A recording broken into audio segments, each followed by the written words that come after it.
America, a nation built on democracy, witnessed an unprecedented assault on January 6, 2021. A mob, fueled by misinformation, stormed the U.S. Capitol, attacking the peaceful transfer of power. The world watched in disbelief as democracy teetered on the edge. Law enforcement swiftly responded, arresting hundreds involved. Charges ranged from trespassing to seditious conspiracy. Former President Trump's pardons reignited political division.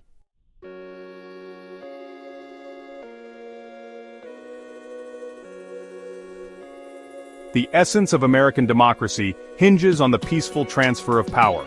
On January 6, 2021, that principle was desecrated by a mob. The Capitol, symbol of democracy, became a battleground. Rioters breached its defenses, vandalized its chambers, and threatened lawmakers. This was an attack on the very idea of America. Democracy is fragile, requiring constant vigilance and commitment to the rule of law.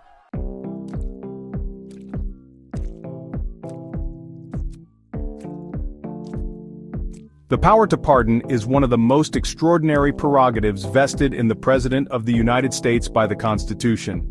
It's a power rooted in mercy, recognizing that even the most robust justice system can sometimes err. However, throughout American history, the pardon power has also been a source of immense controversy. The specter of Richard Nixon's pardon loomed large over Trump's decision to pardon January 6 rioters. The echoes of Nixon's pardon raised questions about the limits of presidential power and its potential for abuse.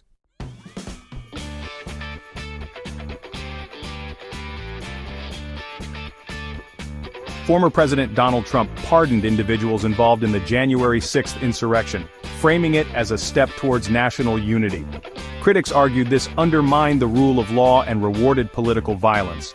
The pardon sparked debate about presidential power and accountability. The wounds of January 6 run deep, and healing will be long and arduous.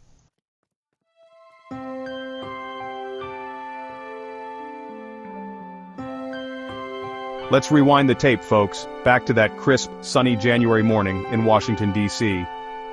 It started like any other day, with the sun casting long shadows over the National Mall. But beneath the veneer of normalcy, a storm was brewing, fueled by weeks of incendiary rhetoric. A massive crowd, many waving Trump flags, descended upon the ellipse. They were there to hear President Trump speak and voice their anger. Little did anyone know this gathering would soon descend into chaos. Trump's speech was a greatest hits compilation of his most inflammatory rhetoric. He repeated his baseless claims of election fraud, urging his supporters to fight. His words ignited a spark of fury in the already agitated crowd. As Trump concluded his speech, the mood shifted from anticipation to action. Thousands marched down Pennsylvania Avenue towards the U.S. Capitol. This wasn't just a protest. It was a mob on the move, about to crash against American democracy.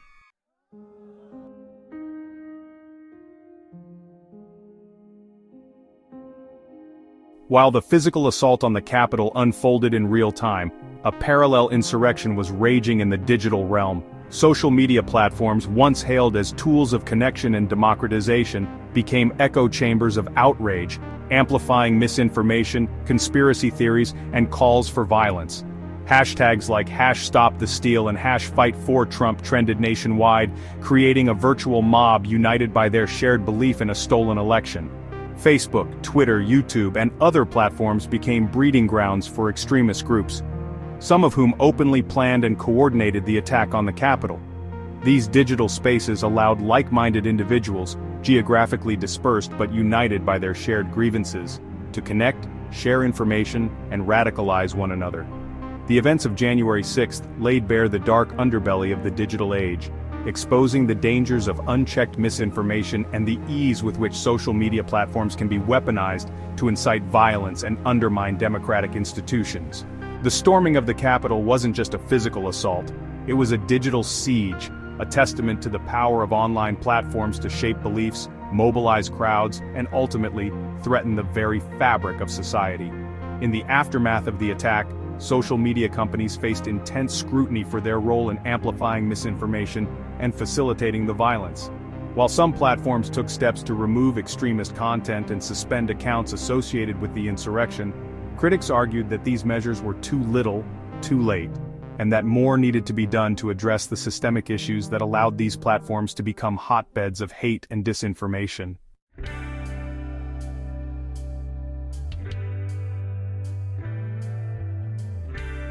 The mob that stormed the Capitol on January 6th was a diverse group, a microcosm of American society, united by their shared belief in a stolen election and their unwavering support for Donald Trump. They came from all walks of life, from blue-collar workers to white-collar professionals, from stay-at-home parents to military veterans. There were doctors, lawyers, teachers, and even a few elected officials among the rioters. Some were driven by genuine belief, convinced by Trump's rhetoric that the election had been stolen and that they were patriots fighting to save their country. Others were motivated by anger and resentment, fueled by years of economic anxiety, cultural change, and political polarization. Still others were drawn to the thrill of chaos and violence, eager to participate in an event that felt historic, even apocalyptic. There was Jake Angeli, the QAnon shaman, his face painted red, white, and blue, wearing a horned fur hat and carrying a spear. There was Richard Barnett, photographed with his feet propped up on a desk in House Speaker Nancy Pelosi's office. And there was Ashley Babbitt, an Air Force veteran, who was fatally shot by a Capitol police officer as she attempted to climb through a window into the Speaker's lobby. These individuals and the thousands like them who descended upon the Capitol that day represent the human face of the insurrection, a stark reminder that extremism, misinformation, and political violence can take root anywhere, in any community, and that the threats to American democracy are not always external, but often lurk within its own citizenry.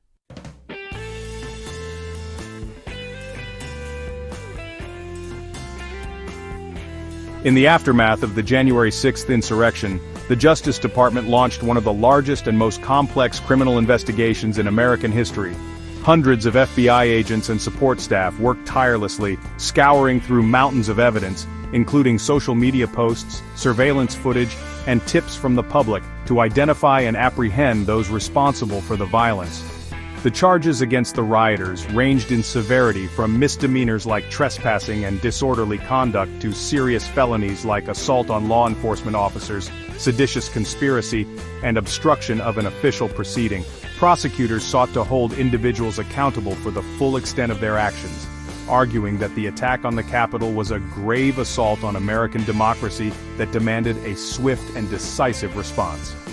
The Justice Department's investigation and prosecution of the January 6th rioters was not without its critics. Some argued that the government was overreaching, that the charges were too harsh, and that the focus on prosecution was hindering national healing. Others contended that the investigation was politically motivated, aimed at punishing Trump supporters and silencing dissent. Despite the criticisms, the Justice Department remained steadfast in its commitment to upholding the rule of law and ensuring that those responsible for the attack on the Capitol were held accountable for their actions. As of date, over 900 individuals have been charged in connection with the January 6th insurrection, and hundreds have pleaded guilty or been convicted at trial.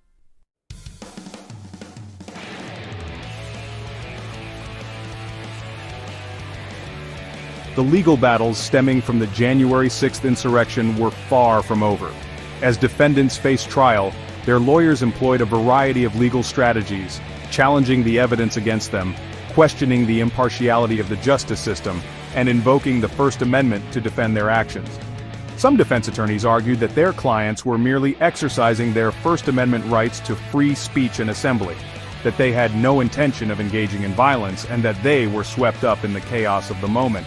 Others claimed that their clients were victims of entrapment by law enforcement, or that they had been misled by Trump and his allies into believing that the election had been stolen. The prosecution, on the other hand, presented evidence to show that the attack on the Capitol was premeditated, that many of the rioters came prepared for violence, and that their actions were intended to prevent Congress from certifying the election results. They argued that the First Amendment does not protect violence or the obstruction of official government proceedings. The trials stemming from the January 6th insurrection were not just about determining the guilt or innocence of individuals, but also about defining the limits of acceptable political discourse in a democracy and reaffirming the rule of law in the face of an unprecedented attack on American institutions.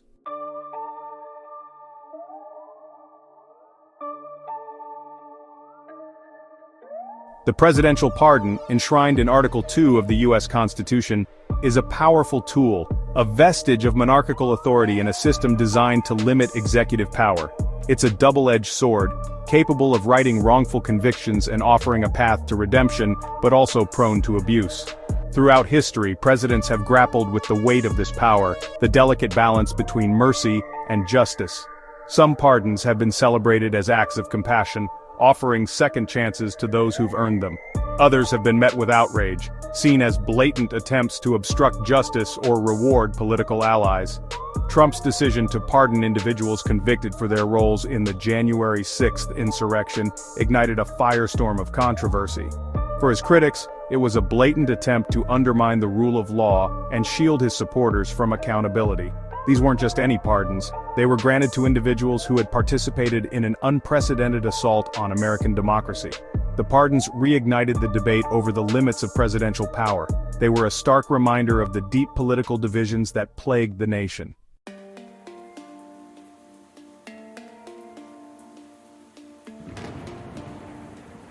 In announcing his decision to pardon January 6th rioters, Trump employed a familiar tactic: obfuscation. He cloaked his actions in the language of unity and reconciliation, arguing that it was time for the nation to heal. He painted the rioters as patriots who had been caught up in the moment, victims of a rigged election. This narrative resonated with his base, many of whom viewed the pardons as a victory against a corrupt establishment.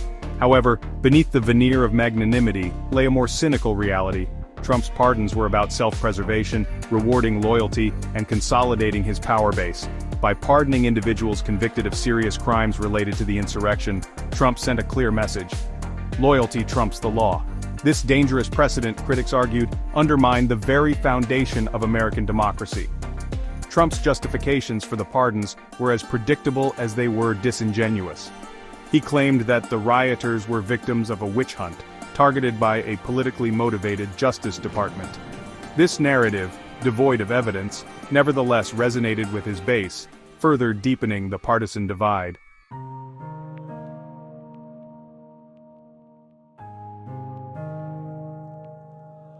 The public reaction to Trump's pardons fell predictably along partisan lines. For his supporters, it was a righteous act, a blow against an unjust system that had unfairly targeted patriots. They echoed Trump's claims of a witch hunt, arguing that the rioters were victims of overzealous prosecution. On the other side of the political spectrum, outrage and disbelief reigned. Democrats, along with a growing chorus of Republicans who had broken with Trump, condemned the pardons as an abuse of power. They argued that by pardoning individuals convicted of serious crimes, Trump was sending a dangerous message that political violence would be tolerated. The pardons exposed the fragility of democratic norms and the ease with which they could be eroded. The debate over the pardons wasn't just about the individuals involved, it was about the very soul of American democracy. It was about whether the United States would remain a nation of laws, where no one, not even the president, was above the law, or whether it would descend into a system where power and loyalty trumped justice and accountability.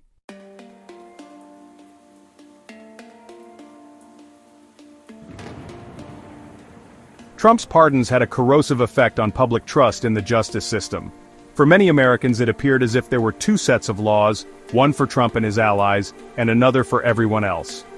This perception of unequal justice, whether accurate or not, further undermined faith in democratic institutions. The pardons sent a chilling message to those who had been targeted by the January 6th rioters. It signaled that their trauma, their sacrifices, were not valued, that the pursuit of justice was secondary to political expediency. This sense of betrayal was palpable, further eroding trust in government. The long-term consequences of this erosion of trust are difficult to overstate. A functioning democracy relies on the consent of the governed, on the belief that the system is fundamentally fair. When that belief is shattered, the very foundation of society begins to crumble. Trump's pardons, while ostensibly aimed at promoting unity and reconciliation, had the opposite effect. They exacerbated existing divisions, deepened distrust in government, and eroded faith in the rule of law. They were a stark reminder that the greatest threat to American democracy often comes from within.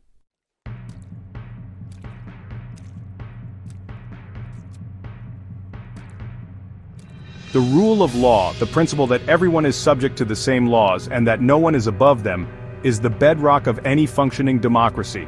It ensures fairness, protects individual rights, and prevents tyranny. Trump's pardons of January 6 rioters were a direct assault on this fundamental principle. By pardoning individuals who had attempted to overturn the results of a democratic election, Trump sent a clear message. Loyalty to him trumped loyalty to the Constitution. He signaled that those who supported him, no matter how egregious their actions, were above the law. This dangerous precedent, if left unchecked, could have far-reaching consequences for the future of American democracy. It could embolden future leaders to abuse their power, to reward their supporters and punish their opponents. The pardons were a stark reminder that the price of liberty is eternal vigilance. They were a call to action for all Americans to defend the rule of law and hold their leaders accountable.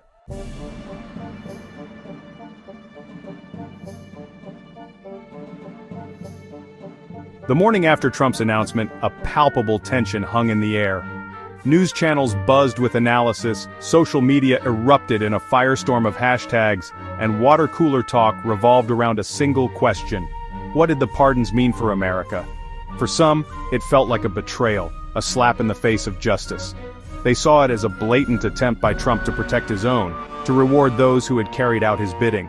Tears were shed, angry words exchanged, a sense of disillusionment settling in. Others, however, greeted the news with jubilation. They viewed the pardons as a victory, a righteous act of defiance against a system they believed was rigged against them. Trump, in their eyes, remained a hero, a champion of the people. Cheers erupted at rallies, celebratory memes flooded social media feeds. The streets became a microcosm of a nation divided. Protests erupted in major cities, with demonstrators waving signs denouncing Trump and demanding accountability. Counter-protests sprung up, a sea of red hats and angry faces. America, once again, found itself staring into the abyss of division, unsure of what lay ahead.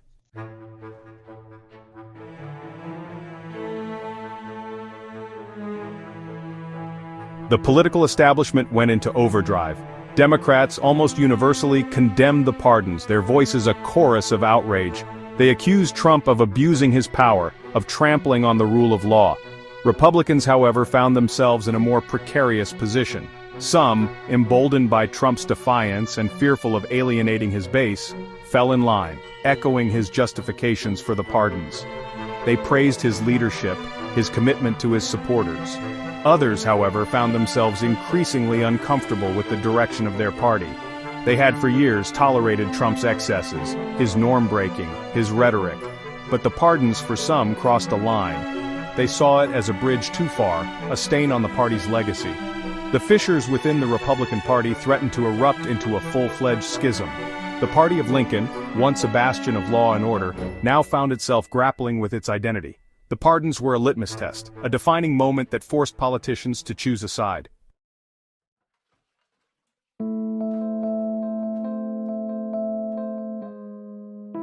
The legal community reacted with a mix of alarm and consternation. Constitutional law experts found themselves thrust into the spotlight. The consensus was that Trump's pardons, while within his constitutional authority, were deeply troubling. By pardoning individuals convicted of serious crimes related to an attack on American democracy, Trump had set a dangerous precedent. Some pointed to the potential for abuse, arguing that future presidents could use the pardon power to shield their allies. They warned of a slippery slope, a gradual erosion of democratic norms. Others expressed concern about the impact on the justice system.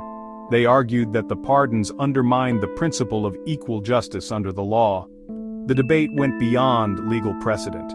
It touched upon fundamental questions about the nature of power, the role of the presidency.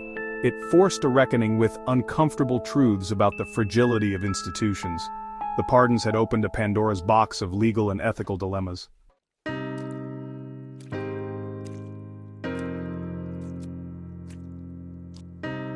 Across the globe, the news of Trump's pardons was met with disbelief and dismay. America, once held up as a beacon of democracy, now found its image tarnished. Allies struggled to explain the inexplicable.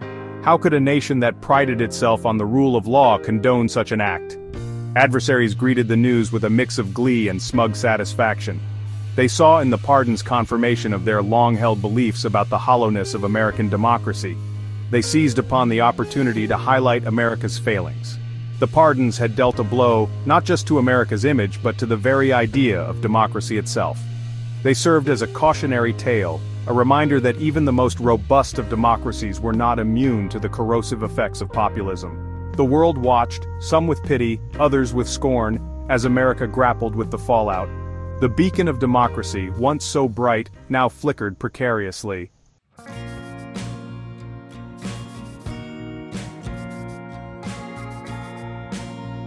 The power to pardon is older than America itself. It's a relic of the old world, a whiff of monarchy clinging to our supposedly enlightened republic.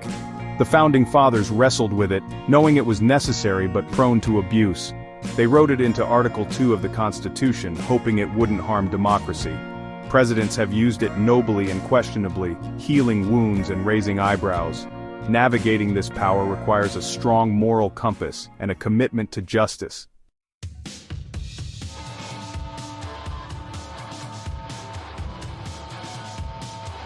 Now, when it comes to controversial pardons, Richard Nixon's greasy fingerprints are all over this thing.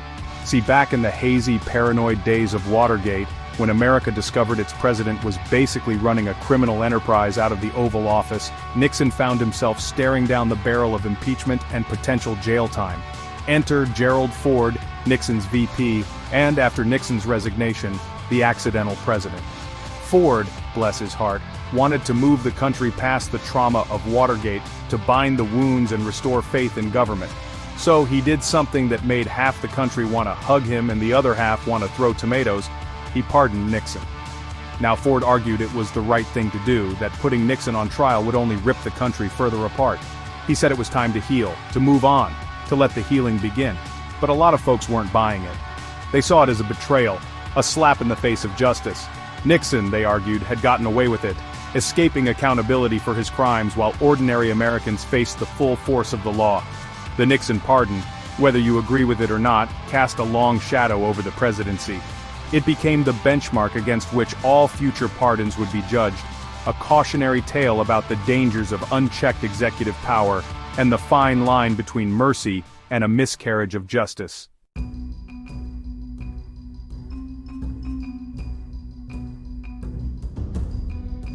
The Nixon pardon wasn't the first, nor would it be the last, to stir up a hornet's nest of controversy.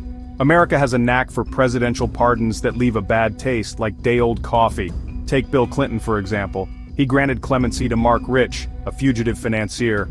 Clinton argued it was a humanitarian gesture, but the timing, it stunk of quid pro quo, the powerful played by different rules. And let's not forget Jimmy Carter. He issued a blanket pardon to draft evaders. It seemed noble but sparked outrage. Veterans felt it diminished their sacrifices. The pardon power is a loaded weapon. Even the best intentions can go awry.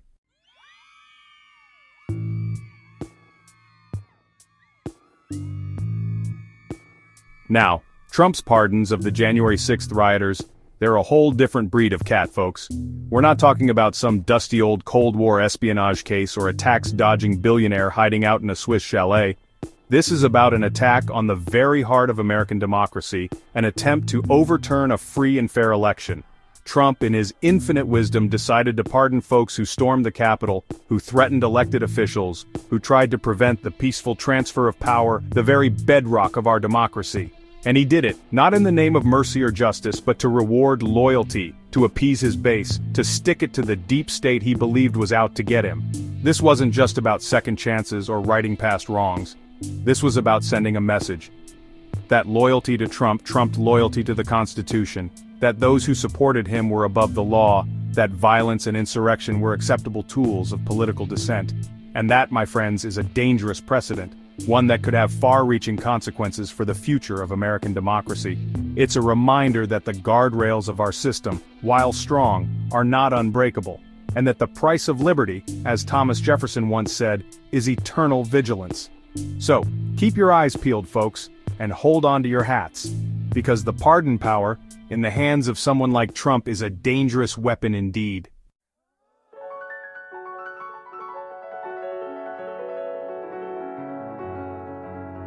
Well, folks, there you have it. The saga of Trump's pardons of the January 6th rioters, a story as twisted and absurd as a season finale of The Apprentice, but with far higher stakes. We've seen the chaos, the anger, the erosion of norms, the blatant disregard for the rule of law. We've explored the historical context, the political calculations, the legal ramifications, and yet, here we are, left with more questions than answers, a pit of unease churning in our stomachs like a bad batch of hamburgers. Because this isn't just about one man's ego or a political party's power grab. It's about the very soul of American democracy, the fragile fabric of a nation built on ideals, on the promise of equal justice under the law. The pardons have left an undeniable stain, a crack in the foundation of our republic. They've emboldened those who believe violence is an acceptable form of political expression, who see the law as an inconvenience, who view compromise and dissent as weaknesses to be exploited, and they've left the rest of us, those who still believe in the promise of America, wondering, what now? How do we move forward from this? How do we bridge the chasm of division, restore faith in our institutions, and ensure that such a blatant assault on democracy never happens again?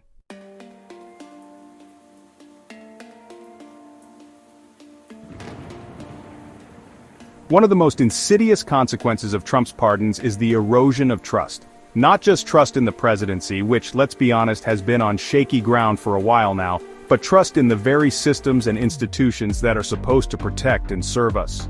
When people see a president pardon those who tried to overturn an election, who threatened elected officials, who attacked the very symbol of American democracy, it sends a chilling message that the rules don't apply equally, that justice is a game rigged in favor of the powerful, that the system itself is broken beyond repair. This erosion of trust is a cancer, eating away at the bonds that hold a society together. It breeds cynicism, apathy, and ultimately disengagement. When people lose faith in the system, they're less likely to participate in it, to vote, to speak out, to hold their leaders accountable. And that, my friends, is a recipe for disaster. Because a democracy, for all its flaws and frustrations, relies on the active participation of its citizens. It needs us to believe in it, to fight for it, to hold it accountable, even when it disappoints us.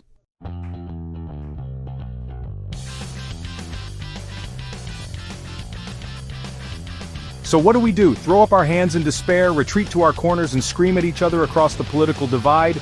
No, folks, that's exactly what the forces of division want us to do. They thrive on chaos, on apathy, on our disillusionment. We need to do the opposite. We need to channel our anger, our frustration, our fear into action. We need to get involved, to organize, to make our voices heard. That means voting in every election, local, state, and national. It means supporting organizations that are fighting to protect voting rights, to combat misinformation, to hold elected officials accountable. It means having those uncomfortable conversations with friends and family members who have bought into the lies, who have fallen prey to the fear-mongering. We need to remind ourselves and each other that America is not a spectator sport. It's a messy, imperfect, often infuriating experiment in self-governance. And its success depends on all of us, we the people, showing up, speaking out, and demanding better. Because the alternative, folks, is unthinkable. A future where the rule of law is replaced by the rule of the mob, where dissent is silenced, where the promise of America fades into a distant memory. So let's not let that happen. Let's honor the sacrifices of those who came before us, who fought to build and preserve this democracy. Let's fight for the soul of America, for the future we want, for the future our children deserve. Because as the old saying goes, the only thing necessary for the triumph of evil is for good people to do nothing. Let's prove that saying wrong.